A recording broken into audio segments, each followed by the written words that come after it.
Today I'm going to be talking about the horror and thriller books I've been reading in terms of new releases. This is a combination of some of my most anticipated releases for the year. Some of them were hits, some of them ended up being misses. Let's get started. Now let's start by giving away the goods up front, and that is Staircase in the Woods by Chuck Wendig. And this is a story that follows a group of friends who years ago something happened. They saw this staircase emerge in the woods, someone disappeared, and then years later they're reuniting again as adults. And specifically, their one friend is dying, and as their wish is asking for their friends to get back together. However, in that they are revisiting the past. It's very much a premise that feels like it's making some soft or maybe more significant nods to books and stories like It, where you have this time jump and the question of what happened before, the question of childhood memory, imagination, what is real, what is not. Very much a coming of age story, a story of friendship, and specifically child friendship and how that grows and changes with time. And it's a book that immediately pulled me in. I think that Chuck Wendig is just a really good storyteller. I think he writes characters that just feel well-rounded. They feel complex and nuanced and quirky in really interesting ways. You feel like these friends have a long history, the way that they are going back and forth in their dialogue, and all of it just feels very comfortable. It's this kind of story that just pulls you in. On this first read, and I do want to try to read this book again before my final reviews for the end of the year, I do admit that it didn't hit 5 stars, and I'm not sure if that was me being a little bit distracted. There's been a lot of life stuff going on, but it didn't quite hit the highs that I feel like this book should have with me. So I might again revisit and really see if I can determine if it was a time or a place, or if the book truly just is 4 stars for me. In terms of the premise, I think it's brilliant. I think it's doing so many great things. One thing to know about Chuck Wendig is that he is very inclusive in his writing. He does have a lot of conversations discussing various terms in terms of details of someone's sexual expression and gender identity and things like that, that I think in some ways limits his audience, but very much clearly is something important to him to bring into his stories, and chooses to do that representation even if he knows that he's going to turn off certain readers. One thing to note with his stories is I think he just does a great job of describing really interesting and complex dynamics between people, whether they be familiar, friendship, or some kind of different other relationship. And I think he just does a good job of, again, making people feel like people. And I very much respect, I need to come back and again revisit this book and see if it really can be the 5-star read that I think it should be. And again, I'll let you know as my thoughts evolve, as I continue to reevaluate the story. But again, even on my first go, solid 4 stars. Sometimes I just can't hit those peaks with my reading. Might be me, might be the book. I'll let you know once I revisit it again. Next up, we have Cold Eternity by S.A. Barnes, and this is a horror thriller space mashup that involves a woman who is on the run due to a political scandal and ends up hiding away on this barge that contains all of these cryogenically frozen bodies. Very much a fantastic premise or setup for a spooky space story. This is an author who I've read before, and I think your opinions of my review are largely going to have to be reflective about how you feel about her previous books, because in a lot of ways I feel like this is very much on par with what I've come to expect from this author. So what I think she does well is the fact that she is very good at setting up an atmosphere of what has the premise or possibility of being a really compelling horror space setting, where you have again these frozen bodies, you have someone kind of on a dark, somewhat abandoned ship, there are AI that are controlling it, and all of these things that are going to tick a lot of your boxes. What I think she struggles with is really drawing the line of what makes a book thrilling versus horrifying. And for me, I always say that there has really been a lot of blending of the two genres in recent years, where a lot of things that used to be labeled as thriller are now getting labeled as horror, because horror has had such a resurgence in popularity as a genre, and that's very much how I feel here. For me, this one reads like a thriller that happens to have the components of what you would normally associate with space horror, and it's kind of playing into that, but still leaning on the side of being exciting versus really creating a good build to something that you would expect to find at the end of a horror story. So I found this one easy to read, more enjoyable than some of her other books. I'd say of the books I've read by her, this is probably my favorite, but it's still an average. I believe I gave it like a 3 or 3.5 star rating, and it's just the fact that I think it's decent, I think it's all right, but very much is underneath the potential. And when I look at some of the best space horror books out there, this one very much pales in comparison. Is it doing anything remotely wrong? I don't really have the same complaints I did with Dead Silence, where I felt like the author did a bit of a bait and switch and really played into some tricks with the audience. This one, I feel like the author at least played it pretty true. But again, I just feel like this author doesn't quite have the chops or the writing to really understand what I am looking for when it comes into a horror story, and just, again, feels like they're writing the aesthetics of the genre without really having a deep love for it. And that's often what I feel when I'm reading a lot of modern new releases, is that I feel like it almost feels like an author is chasing the popularity of a certain subgenre rather than writing it because this is the story they've been dying to tell for years and just putting it on the page. It feels like it's a little bit of a more calculated choice where it ticks so many of the boxes without having the heart or the depth that I want from this book. But again, it actually was decently fun. I had enjoyable parts. I'm a sucker for cryogenically frozen bodies. I think it's creepy. You have an AI running the ship, all of that. So tick, tick, tick, tick, tick.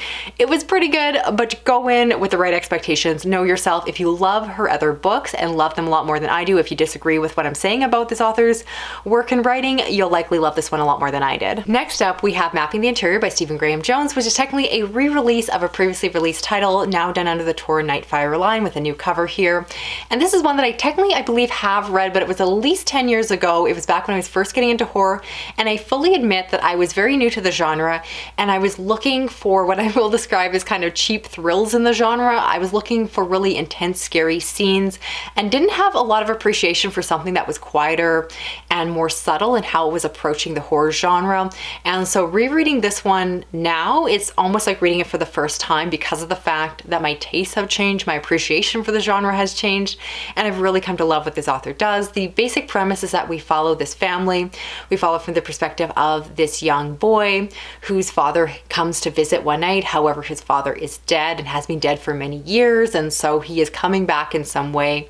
And it very much is that classic haunted house ghost type story, which is arguably not normally my favorite genre, but I still can very much appreciate when it's done well. And I would argue that this one leans more into the psychological side rather than having the house and the ghost be very tangible. And I really like that it's more about this young boy dealing not just with what appears to be in front of him or what is in the house, but again, all of the trauma and pain of that loss. And it's really a story about grief and pain and family and trying to pick up the fragments, and just a lot of good emotional pieces. It's very quiet and slow, and again, you're not going to have giant monsters popping out of the closet in every scene, but instead having this really quiet, nuanced story, which I thought was really well done. So if you were someone who's never picked up this one, great chance to do it. If you're like me and maybe read it a long time ago, if you have really seen your taste change, I do think there was so much more in this book that I missed and didn't appreciate the first time around, and so I'm really glad I got a chance to read it again and recognize how fantastic this was of a story. And I know this is one of his older books, so it's just amazing to go back to it once again. Next is A Death at a Highland Wedding by Kelley Armstrong. This is the fourth book in the series that starts with a rip through time. The basic premise of the entire series is that we follow this Canadian police officer who is pulled back in time to Scotland and is put inside the body of another woman. Through this, she has the opportunity to help and assist with the investigation of crimes, but of course she is limited to the technology of that day and has to make sure that she is not giving away her own expertise, or has to make sure that she kind of keeps her cover because she can't really explain to too many people that she is a time traveler. And the premise very much requires all the suspension of disbelief, but if you're someone who loves books like the Outlander series, which I also enjoy, I know people have mixed feelings on that one, but if you love that one, particularly loving the time travel, the historical elements to it, and also the fact that there is a bit of a simmering romance here, not quite as strong as that romance in Outlander, but certainly the same elements of someone being pulled out of time and falling in love, or at least having feelings for someone outside of time. You get that all here. This one started out a little bit slow, but once I got into it, and once the story got going with the mystery itself, I got hooked. There is a murder that takes place, yes, you guessed it, around a wedding, and so there is the investigation, and so you have them and the main other investigator going through, talking to people, picking up clues, all of that. It's one that I read primarily for the characters and their development, the interplay between those, and it does have that romantic element, which I often will say is not my thing in books, but clearly it means that it's not my thing in books until it is. There's certain books, certain stories that I think do that romantic pull and play in a way that I just really enjoy. I've gotten really attached to the characters individually. I love their dialogue, their banter, and I want to see it go through. And at the same time, there is a solid mystery and sorting out what happened. It's a little bit exciting, a little bit thrilling, and plays around with all these different levels of the plot, while again, still exposing me to little bits of history all surrounding this time period of Scotland. Highly recommend. I'm obsessed with this series, and I know it's not done yet. This is not the final book, and I'm dying for more. And so now I need to wait probably another year to get more. So I just need to be patient and wait once again, because the series is fantastic. So if you haven't read it, highly recommend, but start back at the beginning. You definitely want to binge all the way through in chronological order. Next, we have Sherlock Holmes and Dorian Gray by Christian Klaver. And this is a retelling or remixing, remashing of course, these two classic stories and IPs. And so within this one, we follow Sherlock Holmes and Watson. And at the beginning of the story, they are going to this circus where it is discovered there has been a murder, and it gets tied in with this mysterious other character, Dorian Gray, and they start to investigate him, and the story goes on from there. This is one I picked up because I love both Sherlock Holmes and actually really like the story or the portrait of Dorian Gray, and so I was interested to see how they'd mash together. I will admit I didn't love this one quite as much as I wanted to. I didn't feel it was the strongest representation of Sherlock Holmes and Watson. I think it is really hard to try to match the amazingness of the character work in the classic short stories, and I have seen it done well in modern books where I know it's not the classic, but it's a really good take or attempt to mimic that.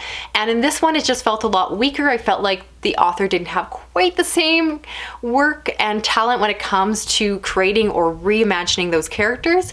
And I was hoping to have a stronger reaction to Dorian Gray himself. Again, I am someone who actually likes that classic. I don't read a lot of classics, but that one I really liked in school, and I've liked revisiting it as an adult. So I actually found that character to be a little bit flat, a little bit less mysterious and intriguing than I want it to be. Still like this one, but you can tell it's a soft like. I thought it was about 3 stars and not as amazing as I hoped it could be. I just didn't feel it lived up to its potential. And we also have Cheddar Luck Next Time by Beth Cato. And this is a cozy mystery, not something that I read a lot of, but I did pick up because of the specific premise of this one. We follow a young woman who is on the spectrum. She identifies as being autistic and has an intense interest or a special interest in cheese. Specifically, she really dreams of having this cheese board business, and there is so much cheese talk throughout this story. And of course, it is a mystery story, so she ends up coming across this body and gets tied in and pulled into the investigation.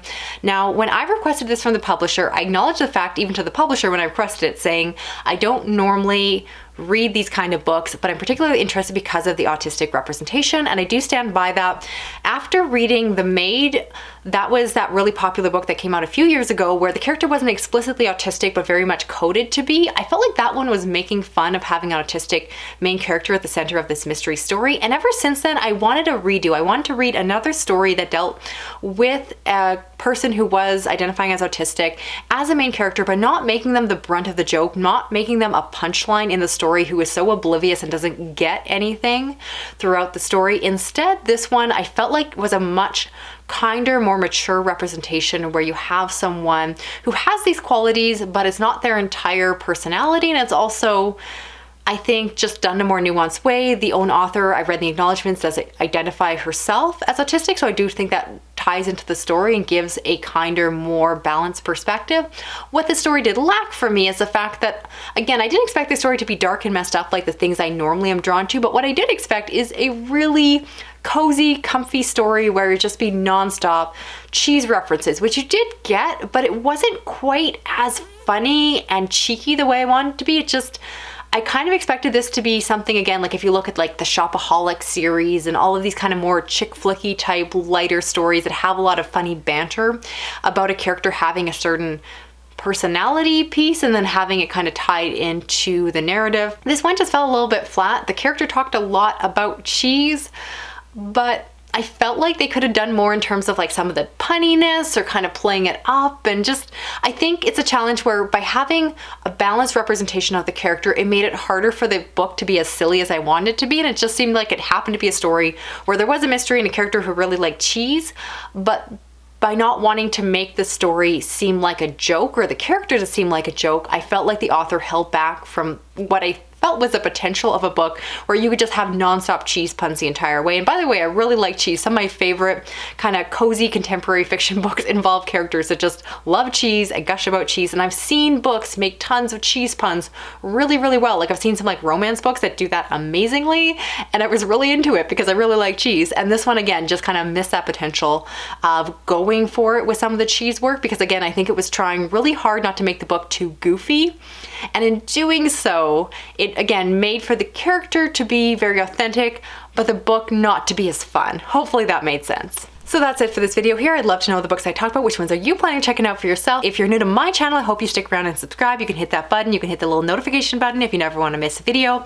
If you enjoyed this video, give me a thumbs up, drop a comment, even just an emoji. Otherwise, I will talk to you again soon. Okay, bye-bye.